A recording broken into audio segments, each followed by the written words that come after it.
My name is Elaine Carter, and the night my own daughter told me to find another place to die, I was standing halfway down the stairs of the house I had built with my husband's hands. The words weren't screamed. They were delivered in a flat, businesslike tone that cut deeper than any shouting could. I froze on the step, my palm pressed against the polished wood Richard had sanded himself 40 years earlier, as if the rail might steady the tilt in my chest. Rachel stood at the landing above me with her arms folded, her expression as hard as the hallway light glinting on her cheek. Behind her, Ethan leaned against the bedroom door, thumbs tucked in his pockets, a man playing landlord in a house he had never paid for. A locksmith's van idled in the driveway, its headlights casting long stripes through the blinds. At my feet waited a scuffed blue suitcase, the same one I had bought for Rachel when she left for college. I had told her back then that it would carry her dreams around the world. Tonight it was carrying me out of my own life. I bent to lift the handle, the wheels rattling on the wood as though announcing my exit to the walls, to the ghosts, to anyone who cared to listen. Ethan's voice followed like a verdict. The will is final. The house is Rachel's. The rest is under our management. You'll save yourself trouble if you leave without a scene. His tone was polished, clinical, the kind lawyers used to pin a witness in place. I could still smell the rosemary chicken I had roasted 2 nights earlier, though the oven was cold. That fragrance clung to the kitchen, a memory of care already dismissed. Outside, the locksmith coughed as he slid a van door shut. I pushed the suitcase toward the front steps, its wheels clacking against each groove of the wood my husband once planed and stained. Neighbors' windows flickered, then went dark again, the way people pretend they don't see what shame looks like when it's unfolding across the street. I did not cry, not because I was strong, but because my body had run out of salt. I walked out into the March wind, the lock snapping behind me with the clean finality of a marriage vow turned inside out. The wind slapped my face as I dragged the suitcase down the driveway, its wheels clattering against the uneven pavement. Each sound felt like a reminder that I no longer belonged to the house behind me. I stopped at the curb and looked back once. The porch light glared, but the windows were blank. Rachel hadn't come to the door. She didn't need to. Her silence was louder than any goodbye. I pulled the suitcase toward the street. The locksmith's van was still there. The man hunched over a clipboard, as though my exile was nothing more than a late-night job. He didn't look up. I wanted to tell him the house had once been alive with piano music, with Richard's laugh carrying down the hall, with Rachel running barefoot on Christmas morning. Instead, I lowered my eyes and kept walking. A neighbor's curtain shifted, then stilled. I imagined them whispering, wondering if I had lost my mind, or if the headlines they half remembered about contested wills had landed on our block. I thought of knocking, of asking someone to bear witness, but pride sealed my lips. I had spent a lifetime trying to keep appearances neat. Tonight would be no different. The motel by the interstate glowed in my memory, a place I'd once passed on the way to choir practice. That was where I would go. I raised a hand for a taxi, and when the driver pulled over, I pushed my suitcase into the trunk with a strength I didn't know I had left. "Where to, ma'am?" he asked. "Anywhere but here," I whispered, then gave him the address of the Pine Cone Inn. As we pulled away, the house shrank in the rearview mirror. My throat burned, but no tears came. Grief has a cruel way of hardening into resolve. The farther we drove, the more I felt that I wasn't just leaving a home. I was leaving the illusion that family alone could guarantee love. The Pine Cone Inn smelled faintly of bleach and cigarette smoke, a reminder that every guest had left something behind. I spent the night staring at the stucco ceiling, listening to trucks brake on the highway. When the sun finally broke, I unfolded a business card I had carried for years, but never used. An elder law attorney's name stared back at me. One a widowed friend from church had pressed into my hand.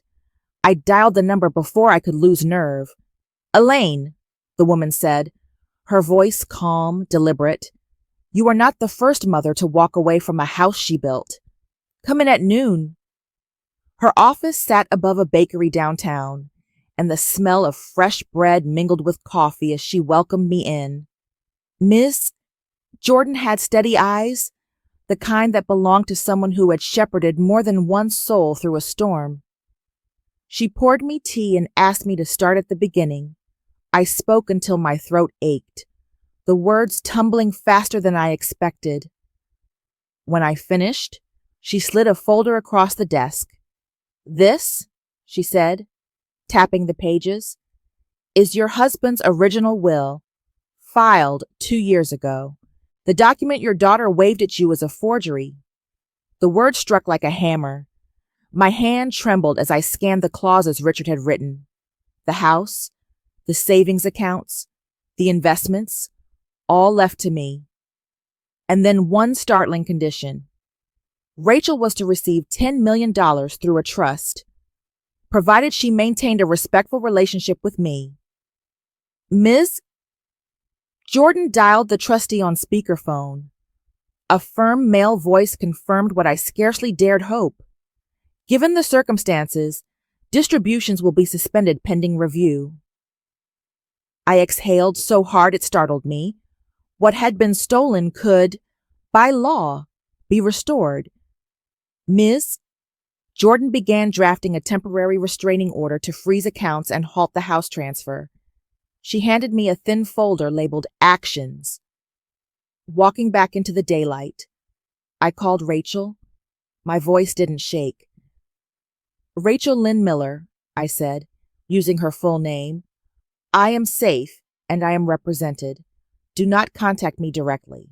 All communication will go through counsel." Then I hung up before the weight of habit could drag me back into pleading. 3 days later, I sat in Miss Jordan's conference room, my palms pressed flat to the glass table as if I could keep myself steady through sheer contact. The courthouse across town had stamped our request that morning.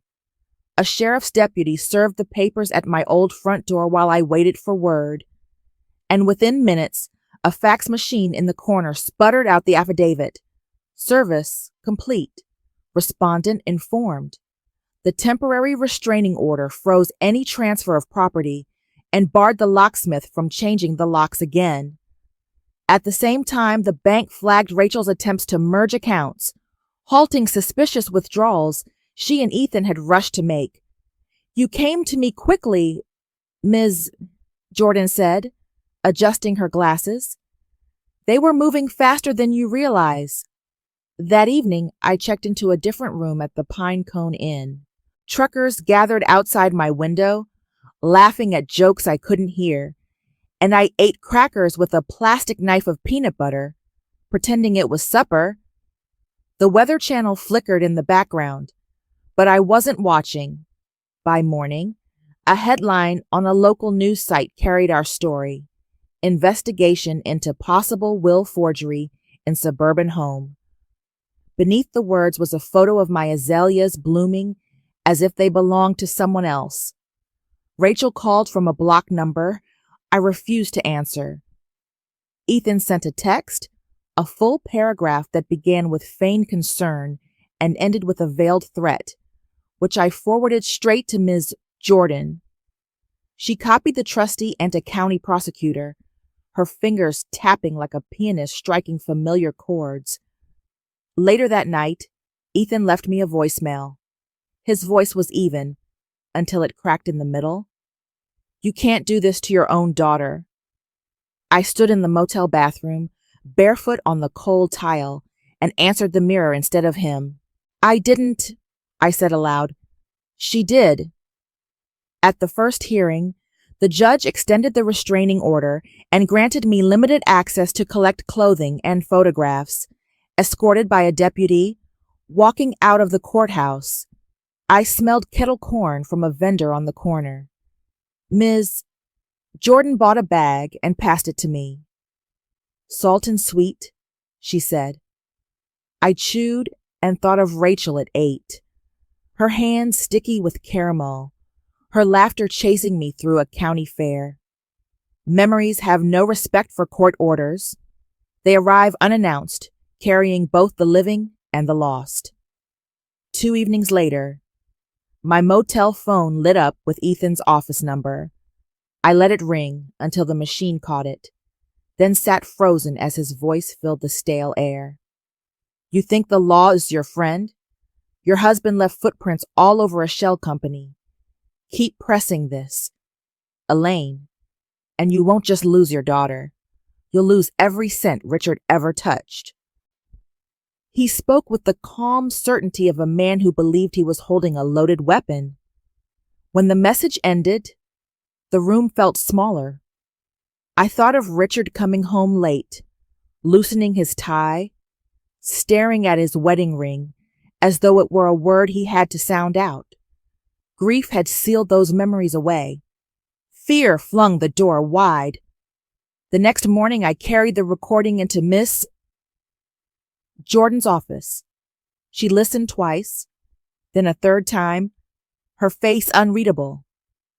If there is truth in his claim, she said slowly, I need to know. I cannot shield you from the past, only from the misuse of it. We pulled down a banker's box from the top shelf, one Richard had labeled in his careful block letters. R.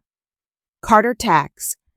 Beneath old ledgers and faded W-2s lay a letter I had never seen. The seal of the Department of Justice glared up at me. It was a decade old, thanking Richard Carter for assistance rendered in an ongoing matter under seal. My breath caught. Cooperation or cover? I pressed my fingers against the page, wishing it could speak. This suggests he may have been helping, not hiding, Miss Jordan said, but I won't assume. We'll need confirmation. That night I lay awake, seeing Richard in his funeral suit, the undertaker smoothing his tie. Rachel's hand had been on my shoulder that day, heavy, impersonal, already thinking of inheritances.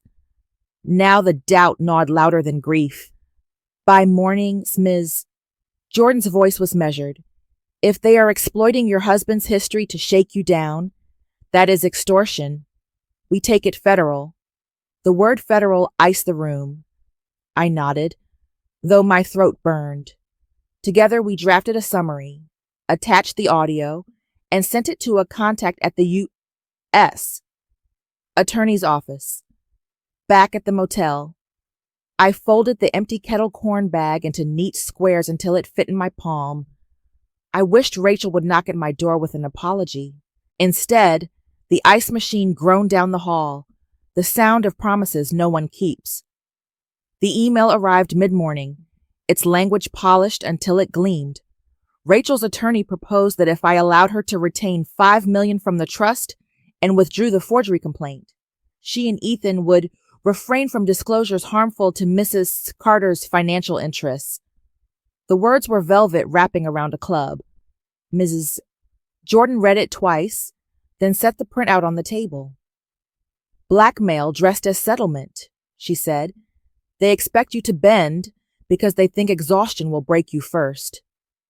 I walked the motel parking lot for an hour, circling yellow lines that meant nothing. The air smelled of diesel and grass cut too short.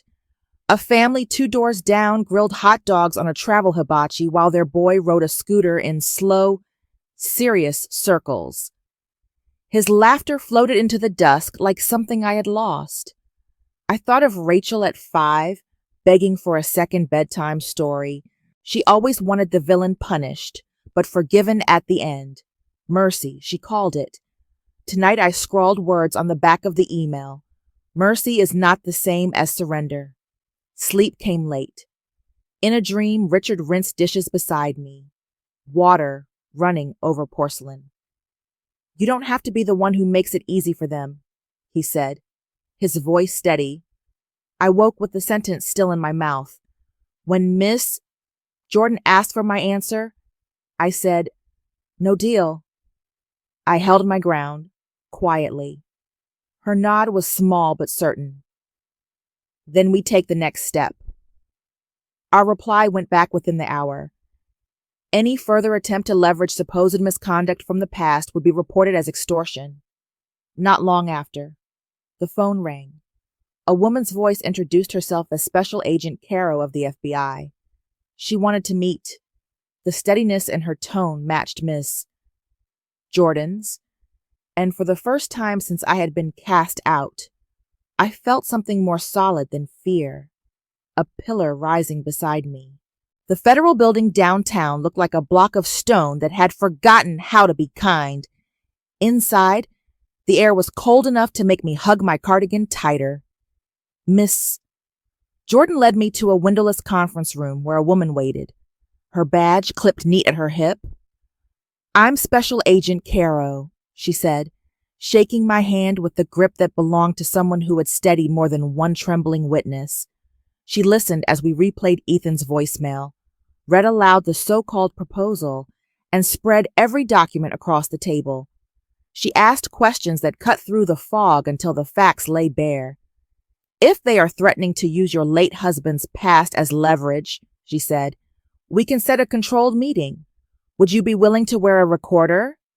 I looked at my hands, sturdy, veined, the same hands that had pulled weeds and cradled infants, written checks and baked bread. They had been steady for others all my life.